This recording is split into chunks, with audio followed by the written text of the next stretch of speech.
So we're recording now, Chris. Obviously, I had the privilege with being able to work with you for over a 2-year period. But what was kind of your initial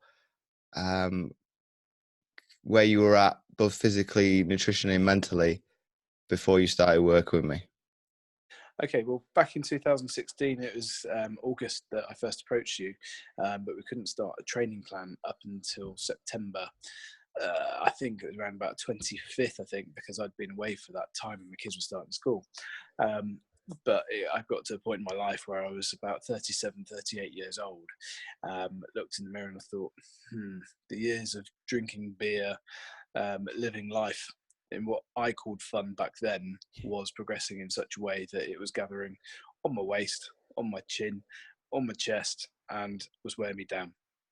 I thought I felt okay, but people were telling me that, no, you've been partying hard, not looking too well. So I had tried previous coaches before, but they were tended to be sort of able-bodied people, whereas I'd been, I think I'd seen a link of yourself or someone recommended, I can't remember who recommended now, but they said that you were an amputee, which for me was a crucial thing in being able to train somebody with a connection.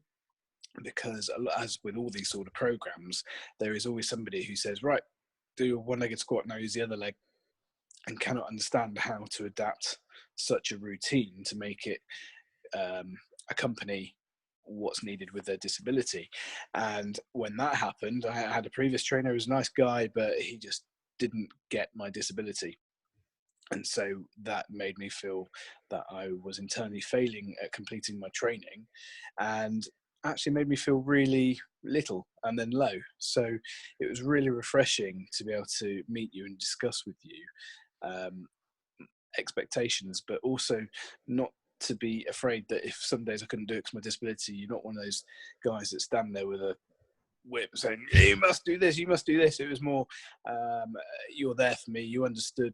You know, you also touched on the mentality side of things, which you also understand, because you just don't, some people don't understand that a disability is not just something that disappears 1 minute and is there. You're with it all the time, constantly adapting, constantly having to avoid people's discrimination beliefs, you know, be it whether you're disabled, your restrictions, you know, like the amount of times that somebody talks to somebody who's pushing the wheelchair and not the person sat in the wheelchair. It's a bit like that with a prosthetic. They always want to know all about your leg, but not you as a person. And that was why when we had our weekly meetings, which you set up and all that, it was really good, because it wasn't just a chat about exercise. It was more of a counselling session about life, the diet, how's it going, outside factors. And it actually became a bit of a two-way friendship, because we were working together for 2 years, I think it was in the end, maybe 2.5 years. And I class you as a friend. And I think that's because we did have some heart-to-heart conversations. And you were pretty brutal to me at times when you said, well, you can't keep eating your fish and chips. You've got to, you know, knuckle down. If you want to lose that weight, you're going to have to sacrifice something. And you did it in a way that made me not feel sorry for myself, but made me feel encouraged and want to drive and thrive and do well in my training. Does that make sense? That makes sense to me, Chris. But you mentioned at the very beginning when you had that internal, probably like disbelief to a certain extent.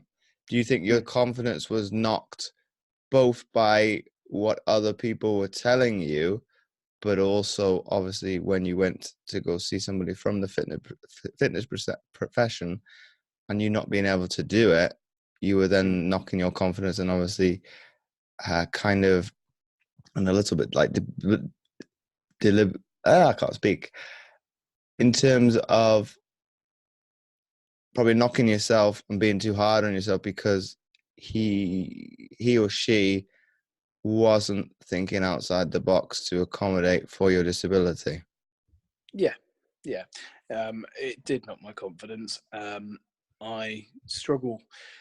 I'll give you an example. I find it really hard to go swimming in a public swimming bath or a swimming pool, sorry, where there's just that moment you come out the changing room with your crutches on and you stood there, and it's like the whole pool just goes like that. And for me, I find that a real hard thing to go around, and so I avoid swimming in the sea. I avoid swimming altogether because of it, if I'm honest, and it's come to the detriment of my kids.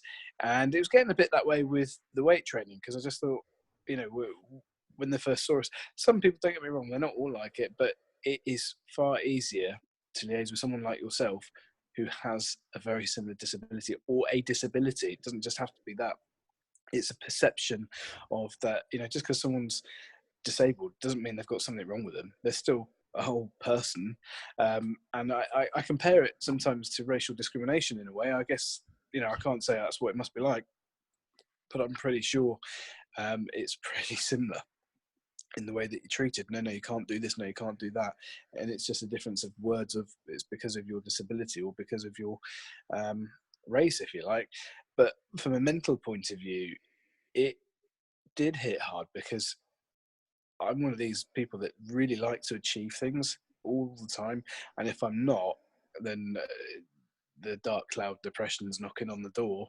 And for me, that's something I try and avoid like the plague. I mean, at the moment, I have a lot on my plate, but mentally, I'm pretty strong. I'm not going to do anything daft, but others in my position would capitulate. Reason being, because I spent 2 years training with someone like yourself, going down there. I'm committed to the gym. I'm addicted to going to the gym. I'm not afraid to admit it. I do need my 3 to 4 workouts a week. I know I can pick up the phone to you now, even if it's gone past that relationship, saying, James, I'm not sure how to do this. And that's because that's the relationship we've got. It's a forever friendship that will go on that way. When my life gets less busy and less hectic, I will be picking up that blower and saying, James, let's have our weekly meetings again. It's just at the moment I live in 2 different locations, and it's not through anything you've done. I actually really do miss having you there and all that, but kids have to go to a school which I have to pay for, and it's a financial issue, not yours. And I do know that if I could pick up the phone to you and all that, you're there for us. It's not a problem, but it's nowhere near as good as it was when I was training with you. If that helps. And my final question to you, Chris, before we wrap up this testimonial, what are some of the things that you and you mentioned some of them there, you benefited from working me over from the start of it in 2016 up until obviously 2 years later? What was kind of the shift that you had, both in terms of physical change, probably a perception towards how you were eating, and then how your overall mental state had changed? Well, it started off, first of all, it was a bit of a graph, really. So it started going up. So I was really keen to lose the weight. That happened quite quickly.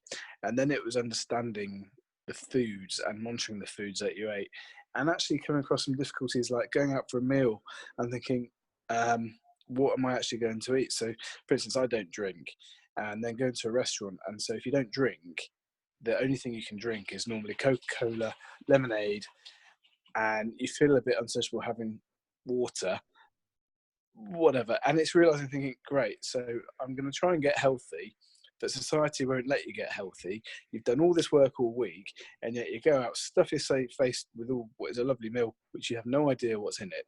So the next morning you had thought, well, I might have had 3 or 4 Cokes last night, whatever like that. And you wake up next day and you're feeling guilty, and then you have a chat with you. No, don't worry about it. You're allowed to live your life.